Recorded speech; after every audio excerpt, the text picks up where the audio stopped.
Još ti početi? Evo ovako. Nove priče, novi ljudi i nova ljepota u mom životu, a naravno kad je u mom, onda je i u vašem. Svi se često pitamo kako je to nekad bilo. Mnogi stvari su zaboravili, neke se nisu nikada ni zapisali, ali evo u Turskoj postoje ljudi koji još uvijek neke pjesme, neke običaje koji su kod nas nestali, čuvaju. Pošto sam ja u Halil Belju okretala tepsiju i sa svojom fatom pjevala Eminu, kada dockam pođoh, oni su iz Hercegovine.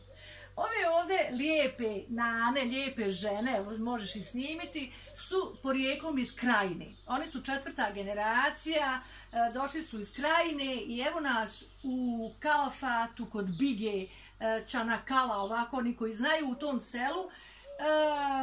Oni ne znaju pjesmu kad ja dockam pođu Eminu, što znači da je to bilo tipično za Hercegovinu. Ali ovi iz Hercegovine ne znaju ove pjesme koje će one nama sada u tepsiju otpjevati. Jel more? Mora. Hajmo bujru. Kad ja pojde, Di moj kanje, grke